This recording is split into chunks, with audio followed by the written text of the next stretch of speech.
Vous écoutez Samedi de lire avec l'auteur invité d'Amélie Boivin-Enfield. J'ai toujours accompagné mon auteur invité de cette semaine, Michel Coulombe. Et Michel, j'aimerais qu'on parle de Méchant Patron, votre tout premier roman satirique. Oui, j'ai une nature satirique. Enfin, je peux être très gentil, mais il n'y a pas tant de romans satiriques ici. Moi, ça fait partie du genre de livres que je lis. J'aime beaucoup un auteur finlandais, par exemple, ça fait un peu exotique, qui s'appelle Arttu Passilina, qui est très moqueur.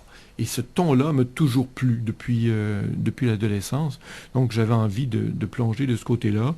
J'ai commencé à bidouiller l'écriture en me disant, peut-être que ça donnera un livre. Puis à un certain moment, j'ai constaté qu'effectivement, il y avait matière et puis j'aurais le souffle. Parce que moi, je suis un grand lecteur, je suis pas le seul, mais ça m'impressionnait depuis toujours la capacité de marathonien, disons, des écrivains. Au sens où j'ai eu souvent à écrire des textes, des articles, toutes sortes de trucs à l'écrit, puisque j'écris sans difficulté. Mais avoir un projet de fond, un dictionnaire, c'est déjà autre chose, là, mais avoir un projet de fond, le tenir et l'amener à terme, je me disais, quand même, ça demande une certaine concentration, mais aussi l'assurance que ce qu'on mène va nous plaire jusqu'à la fin. Et c'était ça mon problème, moi, c'est que je suis autocritique, donc ça va, c'est pas si intéressant, puis je vais pas passer 2 ans à écrire ça. Or, c'est vrai que ça demande du temps. Oui. Écrire, c'est une chose. Pour moi, réécrire, c'est encore un travail plus considérable. Je réécris beaucoup plus que j'écris, parce qu'on peut écrire sans se poser trop de questions, puisque, personne d'autre que soi va lire la première version. Et puis ensuite, effectivement, la réécriture prend du temps. Et dans ce cas-ci, puisque c'est dans le monde des travailleurs autonomes, je suis parti de mon expérience à moi. J'ai été aussi souvent patron qu'employé dans la vie, là. J'ai eu toutes sortes de petites entreprises culturelles, j'ai jamais eu 500 employés, on s'entend, là, mais j'ai eu souvent donc à diriger des équipes, puis j'étais souvent employé, et parfois les deux en même temps parce que justement je suis un travailleur autonome, et j'avais constaté il y a quelques années que régulièrement quand je mangeais avec mes amis qui étaient dans la même situation que moi, qui étaient souvent dans des métiers disons de communication, mais pas exclusivement, n'empêche, tout le monde se plaignait. Alors, c'était drôle, parce que même il se plaignait, j'ai pas été payé depuis 3 mois, paraît que le chèque est dans la poste, on m'a demandé de me réserver pour tel travail, et puis, fait 2 mois que je me réserve, mais je travaille pas depuis 2 mois parce que j'ai tout mis de côté pour faire cette chose-là qui n'a toujours pas lieu. Ils ont changé de direction à tel endroit, et puis, ils ont décidé de virer tout le monde pour donner du sang neuf à l'équipe. Merci beaucoup pour ceux qui sont là depuis 10 ans. Les travailleurs autonomes sont souvent dans ces conditions-là. Oui. Et avec des patrons fantaisistes parfois, mais ça, c'est pas propre aux travailleurs autonomes. Donc, je voulais un peu me moquer de tout ça. Donc, de ce qui était une expérience effectivement réelle d'amis qui en faisaient pas une obsession, on parlait pas que de ça, heureusement, là. J'ai fait un cercle qui se réunit régulièrement pour partager des expériences de travail désastreuses. Et donc, chacun raconte à tour de rôle, parce que celui ou celle qui reçoit, puis c'est des gens qui sont dans des sphères très différentes, qui appartiennent à des générations différentes, mais donc celui qui reçoit raconte une expérience épouvantable du marché du travail. Toute chose étant purement de la fiction, parce qu'évidemment, j'aime tout le monde, et nous ne sommes entourés que de gens merveilleux, mais néanmoins, mes personnages, donc, ils vont, moi je dis aux lance-flammes, ils ne gênent pas, mais en même temps, ils en ont payé le prix. Donc, ils ont travaillé avec un alcoolique fini, et puis c'était une catastrophe. C'est une chose que j'ai vue. Avec quelqu'un qui ne travaille jamais. Et qui délègue, mais on dit qu'il faut déléguer, mais bon. Il y a des limites. Il y a des limites, mais ça, j'ai travaillé avec quelqu'un pendant un certain temps que je n'ai jamais vu travailler, qui effectivement faisait de longues promenades l'après-midi, puis lisait son journal. Et il avait ce génie, mais on se dit, mais j'aimerais ça. C'est un art, ça. C'est un art. Comment il fait? J'ai travaillé aussi avec des courtisans.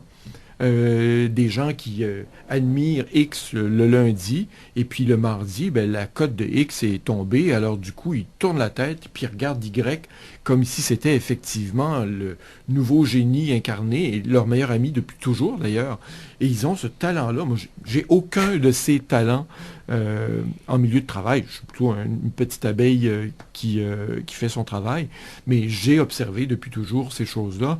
j'ai pas reproduit des situations précises, et puis c'est pas non plus un tel dont le nom a été transformé, etc. Non, c'était pas le but de l'entreprise, mais je trouvais que c'est une façon de réfléchir à notre rapport au travail. Parce que notamment dans le monde des travailleurs autonomes, c'est pas les seuls malades de cette maladie-là, le travail passe par-dessus tout. Parce que, on doit prendre des vacances, mais est-ce qu'on a le droit de dire non? Parce que si je dis non, il y a la petite Amélie qui est derrière, qui n'attend que ça, et qui va effectivement prendre ma place. C'est probablement pas vrai, mais il y a souvent ce type de rapport-là un peu maladif au travail. Et puis, bon, là, j'en prends beaucoup, mais c'est parce qu'on ne sait pas ce qui va arriver. Et puis, 1 an plus tard, on en prend toujours beaucoup, parce qu'on ne sait pas ce qui va arriver. Puis finalement, on se rend compte, évidemment, j'exagère, là, c'est de la satire, mais qu'on n'a pas vécu pendant cette année-là, parce qu'on a dû travailler le soir, la fin de semaine, les vacances, tout le temps, parce qu'on aime ce qu'on fait. Et donc, je me moque autant des comportements de ces personnes qui sont en situation, effectivement, d'excès par rapport au travail que du cadre dans lequel ils sont, où de fait, les employeurs sont, disons, pour le moins fantaisistes. Mais ça correspond effectivement à beaucoup de choses que j'ai entendues, que j'ai retravaillées à ma sauce, parce que c'est un roman, c'est pas une charge contre qui que ce soit, mais je trouvais ça amusant et révélateur de certains rapports de société, de raconter donc ces rapports un peu curieux dans le milieu du travail. Et comment vos collègues ont réagi lorsqu'ils ont lu ce roman-là? Ben, j'ai pas de moi, je travaille chez moi, hein, donc c'est formidable. J'ai pas ce rapport à des collègues que je vois à la photocopieuse matin, midi et soir. Donc là, plusieurs de mes petits camarades sont en train de lire. Effectivement, ils reconnaissent des choses. Mais dans le fond, le phénomène de reconnaissance, il y a des gens qui voudraient que ce soit un roman à clé, là, hein, dans lequel il y aurait telle et telle personne dont on sait que je les ai jamais aimés. Puis bon, toutes choses qui sont par ailleurs inventées, là, mais on n'aime pas tout le monde, donc il ne faut pas non plus faire dans l'angélisme. Mais ce qui est curieux, c'est que par exemple, là, je suis allé pour un festival de court-métrage en Europe avec les premiers exemplaires de mon roman avant qu'il sorte, puisqu'il est en librairie depuis le 12 février, en version numérique aussi, mais c'était pas disponible en Europe à ce moment-là. J'avais quelques exemplaires, j'en donne un à une amie, elle travaille dans le réseau bancaire. Alors, réseau bancaire à Paris, j'ai aucune connaissance, hein, c'est pas... Et elle reconnaissait un des personnages. Donc, je pense que ça transcende, ça dépasse largement ma propre connaissance du milieu du travail. Après, il se trouvera sûrement, parce que quand on écrit, je pense que par définition, on fait des amalgames. C'est-à-dire, on ne prend pas systématiquement tous les traits de personnalité de quelqu'un, on vole un peu, hein, j'invente vraiment pas ça, mais c'est toujours ça. On observe un trait chez quelqu'un, et puis comme on est en période d'écriture, ben on ramasse un peu tout ça. Je suis en train d'écrire un 2e roman, puis je triche avec mes amis, c'est horrible, parce que je garde des détails. Donc après, est-ce qu'ils vont se reconnaître dans le détail, ça je sais pas. Mais je n'ai fait vraiment ça donc que pour une personne. Alors ça va vous donner un exemple. J'ai une amie qui s'appelle Martine. Donc, c'est vraiment une très bonne amie qui a offert de m'accompagner tout au long de l'écriture, c'est-à-dire de lire mon roman tout au long. Elle est traductrice. Elle écoute toujours la radio. J'ai un personnage qui s'appelle Martine, qui est traductrice, qui écoute toujours la radio. Bon, à partir d'un certain moment, je lui ai dit, bon, on arrête les frais, puis est-ce que tu veux que je l'appelle Justine ou Dieu sait quoi, mais qu'on change le nom? Surtout pas. Mais pourtant, ce sont les 3 caractéristiques qui lui appartiennent. Tout le reste n'est pas elle. Et donc, bien sûr, on prend des choses de la réalité, c'est le cas le plus évident. Puis après ça, ben, si je voulais reproduire la réalité, puis disons me venger de je sais pas trop qui, mais me venger, ben là, je mettrais les vrais noms, et puis on irait pour une attaque. Et déjà, ce serait moins drôle pour moi. Moi, j'aime bien l'humour grinçant. Avec mes références à moi. J'ai beaucoup de références à la politique internationale parce que moi, ça m'amuse, ça m'intéresse. Beaucoup de références au théâtre parce que je vais beaucoup au théâtre. Assez peu de références au Québec, sinon aux humoristes. Je trouvais ça amusant de faire une petite parenthèse sur les humoristes québécois, mais est-ce qu'il est possible de parler du Québec sans parler des humoristes? Je crois pas. Donc voilà, j'ai fait comme tout le monde, j'ai parlé des humoristes à ma façon à moi. Et je m'étais dit au départ que je parlerais pas du tout, jamais du milieu du cinéma. Et puis, ben voilà, je l'ai fait quand même. Voilà. Est-ce que ça a été difficile d'écrire un livre avec autant de personnages? Non, mais en même temps, ce qui me venait, moi, c'est le foisonnement. Alors, j'ai compris, c'est plus complexe là, à faire, mais c'était ça l'idée même, hein, puisque c'est un cercle, donc forcément, non seulement ils sont 7 ou 8, mais ils racontent tous l'histoire d'autres personnes. Après, bon, il faut trouver un chemin pour que les gens suivent et s'y retrouvent. Dans le prochain, j'ai un personnage principal qui sera dans toutes à chaque page et qu'on suivra de ligne en ligne. C'est formidable et tellement plus simple. Moi, ce qui m'intéressait là, c'était le foisonnement. Mais après, il faut voir comment on est dans la vie. Moi, je raconte des histoires. Si vous me demandez ce que j'ai fait hier, il s'est rien passé. Mais je vais vous le raconter, ça va être drôle. Mais en même temps, je m'arrête à un détail de la vie. Donc, je raconte jamais. Il y a des gens qui ne savent pas raconter. Pas que je suis un génie pour ce qui est de raconter, mais quand on veut raconter, en fait, on prend une petite chose et puis on la grossit, on la transforme, on l'amène vers la curiosité des auditeurs.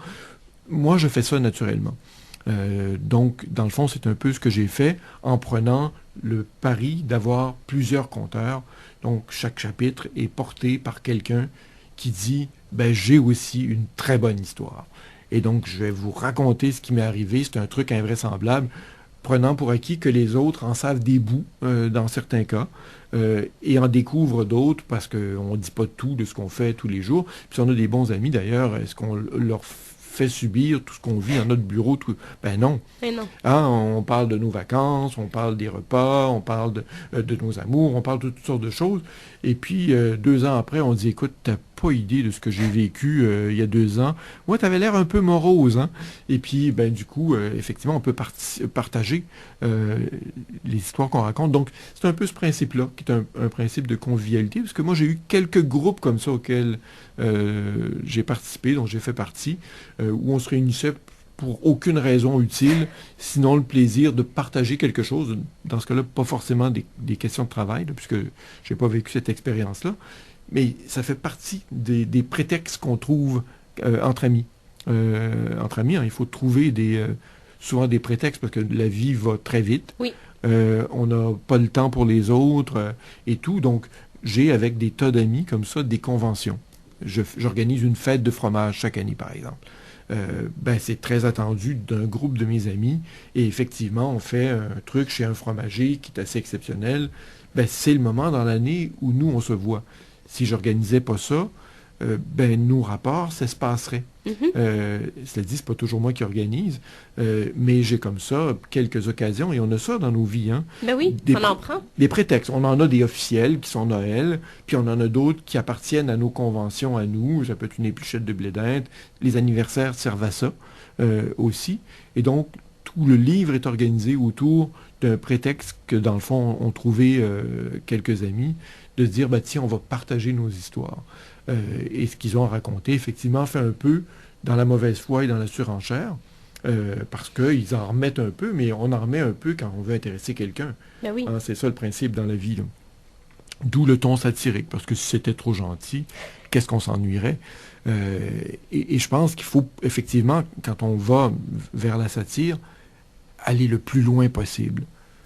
Parce que vient un moment où c'est gros comme le nez au milieu du visage, que ce que je raconte est un peu exagéré quand même. Mais c'est ce qui est drôle. Et c'est ce qui rend ça drôle. Alors que si on est... mais c'est un genre qu'on ne pratique pas beaucoup au Québec. Non.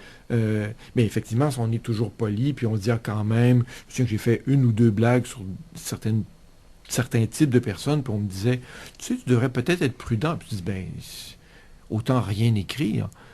Pas que j'attaque, d'ailleurs, vous l'avez lu, là, mais pas que j'attaque qui que ce soit. Mais il faut parfois assumer, effectivement, la grosseur du trait. Ben oui. Parce que ça rend ça plus amusant. Intéressant. Voilà. Si vous me permettez, on va s'arrêter et on se reparle dans les prochains instants avec votre coup de cœur. Bien sûr.